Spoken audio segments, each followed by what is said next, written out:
नमस्कार विद्यार्थी मित्रांनो, आपण कालच नोबेल मेडिसिन प्राइज यांचा अभ्यास केलेला.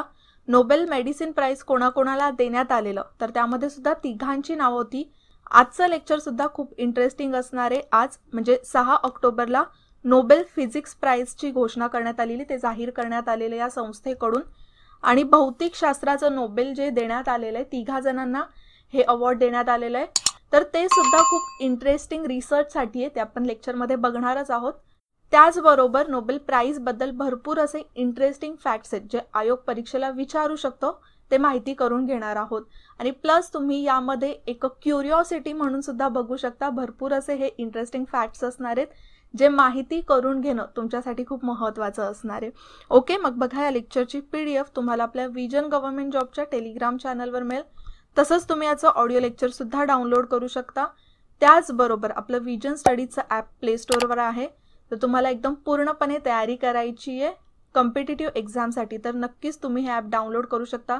त्यामध्ये एकदम डिटेलमध्ये PDF नोट्स अवेलेबल आहेत. त्याचबरोबर तुम्ही क्वेश्चन आन्सर सिरीजसुद्धा देऊ शकता. आणि महत्त्वाचं म्हणजे आपली राज्यसेवा 2021 या बॅचचं ॲडमिशन सध्या सुरू आहे. जर तुम्ही इंटरेस्टेड असाल तर नक्की या बॅचला ॲडमिशन घेऊ शकता. ओके, मग आता आपण वळूया नोबेल फिजिक्स प्राइजकडे. नोबेल फिजिक्स प्राइज 6 ऑक्टोबरला याची घोषणा करण्यात आली स्वीडनमध्ये. यामध्ये भौतिकशास्त्राचं जे नोबेल आहे ते तिघा जणांना देण्यात आले. बेसिकली 2 संशोधनांसाठी, 2 रिसर्चसाठी हे अवॉर्ड देण्यात आलेले आहेत. बघायला गेलं तर एकच याच्यामध्ये फॅक्टर आहे, ते म्हणजे ब्लॅक होल. तर अशा या एकदम इंटरेस्टिंग रिसर्चसाठी यांना अवॉर्ड देण्यात आलेले आहे. त्यामध्ये तिघे जण आहेत, रॉजर पेनरोज, रेनहार्ड गेन्झेल आणि अँड्रिया गेज. त्यामध्ये रॉजर पेनरोज यांचा एक वेगळा रिसर्च आहे ब्लॅक होलवर, आणि त्याचबरोबर रेनहार्ड गेन्झेल आणि अँड्रिया गेज या दोघांचा एक वेगळा रिसर्च आहे.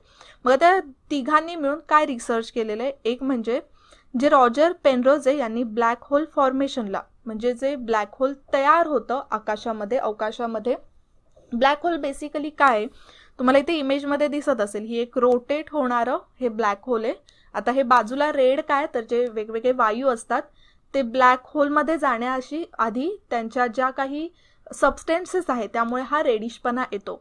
पण ब्लॅक होल एक अशी गोष्ट आहे अवकाशातली की ज्यामध्ये सगळ्या गोष्टी त्यामध्ये जातात आणि गायब होतात. ही एक वरवरची माहिती आहे. ओके, मग काहीही असो, मोठमोठे ग्रह, कोणतीही वस्तू त्यामध्ये जाऊ शकते. इनफॅक्ट प्रकाश सुद्धा ब्लॅक होल खाऊन घेतं. यालाच आपण कृष्ण विवर सुद्धा म्हणतो. मग आता या ब्लॅक होलच्या फॉर्मेशनलाच भौतिकशास्त्राच्या जनरल थिअरी ऑफ रिलेटिव्हिटीशी जोडण्याचं काम रॉजर पेनरोज यांनी केलेलं आहे. जनरल थिअरी ऑफ रिलेटिव्हिटी कोणी मांडली होती, तर ती मांडली होती आईन्स्टाईन यांनी 1915ला. जे आधुनिक सायन्स आहे ना, किंवा आधुनिक फिजिक्स याचा बेस, याचा पाया मानला जातो आईन्स्टाईनचं रिसर्चच. त्यामध्ये महत्त्वाचं रोल प्ले करतं ते म्हणजे थिअरी ऑफ रिलेटिव्हिटी. आता ज्या वेळेला आईन्स्टाईनने थिअरी ऑफ रिलेटिव्हिटी मांडलेली ना, त्यावेळेला त्यांना सुद्धा माहिती नव्हतं की अशा प्रकारचं ब्लॅक होल आपल्या आकाशामध्ये असेल, ब्रह्मांडामध्ये असेल, याची आयडिया त्यांना सुद्धा नव्हती. पण यावरच पुढे भरपूर अशा शास्त्रज्ञांनी रिसर्च केलं. त्यामधले एक फेमस शास्त्रज्ञ आहेत ते म्हणजे स्टीफन हॉकिन्स. तुम्ही नाव यांचं ऐकलं असेल. अगदी व्हीलचेअरमध्ये बसून ते पूर्ण ब्रह्मांड फिरले होते. जसं त्यांची बिग बँग थेअरी आहे, क्वांटम ग्रॅव्हिटी, क्वांटम मेकॅनिक्स, या सगळ्यांचा जो उगम आहे ना, तो आईन्स्टाईन्सच्याच रिसर्चमधूनच कुठेतरी झालेला आहे. ओके, म्हणूनच आधुनिक फिजिक्सचा एक प्रकारे उगम कुठून झालेला असं आपण म्हटलं तर जनरल थिअरी ऑफ रिलेटिव्हिटीमधून. आता आपण थोडंसं पुढे वळूया भौतिकशास्त्रातल्या नोबेलकडे. जसं तिघा जणांना आता भौतिकशास्त्रातलं नोबेल देण्यात आलेलं आहे. 1901 पासून जर आतापर्यंत आपण बघितलं तर 113 वेळा 212 शास्त्रज्ञांना हे नोबेल पारितोषिक देण्यात आलेलं आहे. 113 वेळा 212 शास्त्रज्ञ कसे काय झाले, कारण की एकेका वेळेला 2 जणांना, 3 जणांना असं सुद्धा देता येतं. जसं एका वेळेला 3 जणांना एका कॅटेगरीसाठी अवॉर्ड देण्यात येतो.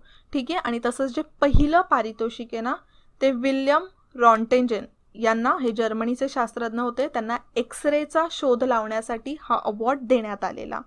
तसंच यामध्ये बरेचसे पॉईंट्स आहेत. जर फिजिक्समधलं आपण बेसिकली माहिती बघितली तर पहिलं जेव्हा महायुद्ध झालेलं, त्याचप्रमाणे दुसरं जे महायुद्ध झालेलं, त्यावेळेला 6 वेळा फिजिक्सचं नोबेल कोणालाच देण्यात आलं नव्हतं.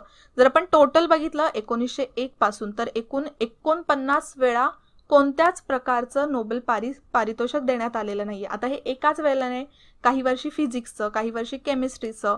जसं फिजिक्सचं 6 वेळा देण्यात नव्हतं आलेलं. ते कोणकोणत्या वर्षाला? ज्यावेळी बेसिकली पहिलं आणि दुसरं महायुद्ध सुरू होतं 1916ला, त्यानंतर 1931, 34, 1940, 1941 आणि 1942 या 6 वर्षी फिजिक्सचं प्राइस कोणालाच देण्यात आलं नव्हतं. सर्वात जास्त वेळा जे पीस प्राइस आहे, शांततेचं नोबेल, ते देण्यात आलं नव्हतं 19 वेळा. ओके, तर हे सुद्धा लक्षात ठेवा. आता शेवटचं जे शांततेचं प्राइस आहे ते 1972 मध्ये नव्हतं देण्यात आलं. त्यानंतर अजून एकही असा वर्ष गेला नाही की ज्यावेळेला शांततेचं नोबेल कोणालाच देण्यात आलं नव्हतं. ओके, तर या गोष्टी सुद्धा खूप महत्त्वाच्या आहेत, तुम्ही लक्षात ठेवाच. आणि महत्त्वाचं इंटरेस्टिंग फॅक्ट, तुम्हाला आयोग थोडंसं गुगली म्हणून सुद्धा प्रश्न विचारू शकतो की महात्मा गांधी यांना नोबेल प्राइज मिळालेला का? तर याचं उत्तर आहे नाही. महात्मा गांधी यांना 5 वेळा नॉमिनेट करण्यात आलेलं नोबेल पारितोषिकासाठी 1948 मध्ये जेव्हा त्यांचा मृत्यू झालेला त्यावेळेला सुद्धा ते नॉमिनेटेड नव्हते. पण जसे त्यांना नॉमिनेट करण्यात आलेलं त्यांच्या 2 दिवसानंतरच त्यांचा खून करण्यात आलेला आणि त्यामुळे ते नॉमिनेशनमधून बाहेर पडले. आता खून करण्यात आला आणि नॉमिनेशनमधून बाहेर पडले, याचा संबंध काय? तर कोणत्याही मृत व्यक्तीला, हे लक्षात ठेवा, नोबेल प्राइजने सन्मानित केलं जात नाही. पण हा, इथे एक अपवाद आहे. जर समजा ऑलरेडी नॉमिनेशनमधून बाहेर पडून जाहीर झालेलं आहे, समजा आज जाहीर झालंय, 2 दिवसांनी म्हणजे तो अवॉर्ड देईपर्यंत, अवॉर्ड कधी दिला जातो कालच्याच लेक्चरमध्ये मी घेतलेलं आहे, ते मला कमेंटमध्ये सांगा की जी सेरेमनी असते त्यांची ती कधी असते. जर त्या दिवसापर्यंत काही झालं आणि त्या व्यक्तीचा मृत्यू झाला तर तो अवॉर्ड दिला जाईल. पण फक्त नॉमिनेशनमध्ये आलंय आणि जाहीर करण्यात नाही आलंय तर त्यातून ते नाव मागे घेतलं जातं. ओके, नॉमिनेशनमधून ते नाव मागे घेतलं जातं. हे फॅक्ट्स काही लक्षात ठेवा. तसंच सर्वात यंगेस्ट नोबेल प्राइज जिंकणारे कोण आहेत? त्यातलं सर्वात पहिलंच नाव आहे ते म्हणजे मलाला युसुफजाई. मलाला युसुफजाई हिला जेव्हा नोबेल पारितोषिकाने सन्मानित करण्यात आलं त्यावेळेला ती फक्त 17 वर्षाची होती. 2014 मध्ये शांततेसाठी तिला या प्राइजने सन्मानित करण्यात आलेलं. त्यानंतर फिजिक्सचं 1915 मध्ये लॉरेन्स ब्रॅग, त्यावेळेला 25 वर्षांचं होतं आणि यांचा जो शोध आहे तो सुद्धा एक्सरेशीच रिलेटेड होता. तसंच 25 वर्षांचीच असताना नादिया मुराद हिला शांततेसाठी 2018चं प्राइज देण्यात आलेलं. त्यानंतर वर्नर हायझनबर्ग याला 1932 मध्ये 31 वर्षांचे असताना फिजिक्सचं प्राइज देण्यात आलेलं. ओके, तर या गोष्टी काही लक्षात ठेवा, खूप महत्त्वाच्या आहेत. यावर सुद्धा आयोग तुम्हाला परीक्षेला प्रश्न विचारू शकते. ओके, पुढे आता आपण बघूया की स्त्रियांचा हिस्सा किती आहे नोबेल प्राइजमध्ये जिंकण्यामध्ये. आत्तापर्यंत 55 वेळा स्त्रियांना पुरस्कार देण्यात आलेले, म्हणजे आत्ता ज्या आहेत त्यांचं नाव ऍड करून आता कोणाला देण्यात आलेलं आहे तर अँड्रिया गेज यांना, त्यांचं नाव ऍड करून 55 वेळा स्त्रियांना पुरस्कार देण्यात आलेला आहे. जर बघायला गेलं ना 55 वेळा देण्यात आलेलं आहे, पण खरं तर फक्त 54 स्त्रियांना देण्यात आलेलं आहे. ते कसं? तर त्यामध्ये मारी क्युरी यांना 2 वेळा देण्यात आलेलं आहे वेगवेगळ्या शाखांमध्ये. ओके, ते पण 1903ला भौतिकशास्त्रात आणि 1911ला रसायनशास्त्रात. आणि यामध्ये अजून एक इंटरेस्टिंग फॅक्ट आहे ते म्हणजे मारी क्युरी दोन्ही वेळा त्यांना एका त्यांच्या हस्बंड बरोबर एकदा त्यांच्या मुलीबरोबर अवॉर्ड देण्यात आलेला आहे. मग ही तर अजून इंटरेस्टिंग फॅक्ट आहे. ओके, आणि तसंच अजून जसं लास्ट इयर 2019ला अभिजित बॅनर्जी यांना जेव्हा सन्मानित करण्यात आलेलं ना तर त्यांच्याबरोबर इकॉनॉमिक्समध्ये जेव्हा अजून एक व्यक्ती होती ज्यांना या अवॉर्ड देण्यात आलेला, ही प्राइज देण्यात आलेलं, तर त्या त्यांच्या वाईफ होत्या इस्टर डफ्लो. ओके, तर असे बरेचसे एक्झाम्पल आहेत की जे रिलेशनमध्ये, जसं मॅरिड कपल्स आहेत, आई आहे, मुलगी आहे, वडील आणि मुलगी आहे किंवा वडील आणि मुलगा आहेत, असे बरेचसे नोबेल ल्युटरेट आहेत की ज्यांना अवॉर्ड देण्यात आलेले आहेत. ओके, आता जसं आपण बघितलं ब्लॅक होलची थिअरी, त्यामध्ये एका भारतीय वंशाच्या माणसाचा सुद्धा हात आहे. जसं आपण लास्ट लेक्चरमध्येच बघितलेलं सुब्रमण्यम चंद्रशेखर यांना फिजिक्ससाठी अवॉर्ड देण्यात आलेला 1985 मध्ये. त्यांचं महत्त्वाचं रिसर्च काय होतं तर ताऱ्यांची रचना कशी असते किंवा ताऱ्यांची निर्मिती कशी होते, आणि त्यातच त्यांनी व्हाईट डॉर्फ स्टार याची सुद्धा एक रिसर्च केलेलं, याचं सुद्धा संशोधन केलं होतं.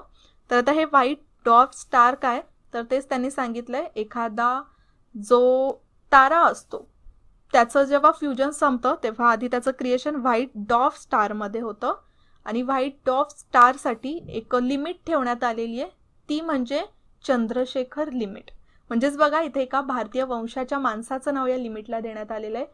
त्या लिमिटपर्यंत हा तारा ब्लॅक होलमध्ये कन्वर्ट होत नाही. एकदा ती लिमिट संपली की मग तो ब्लॅक होलमध्ये कन्वर्ट व्हायला सुरू होतो. आणि म्हणूनच आता याचा शोध सुब्रमण्यम चंद्रशेखर यांनी लावला होता, त्यामुळेच त्याला चंद्रशेखर लिमिट असं म्हटलं जातं. ओके, तर हे सुद्धा इंटरेस्टिंग फॅक्ट आहे. आता बऱ्याचशा गोष्टी आपण ह्या लेक्चरमध्ये समजून घेतल्यात. आता लेक्चरमध्ये इथेच थांबूया, पुन्हा भेटूया नेक्स्ट लेक्चरला. तोपर्यंत जय हिंद, जय महाराष्ट्र आणि थँक्यू.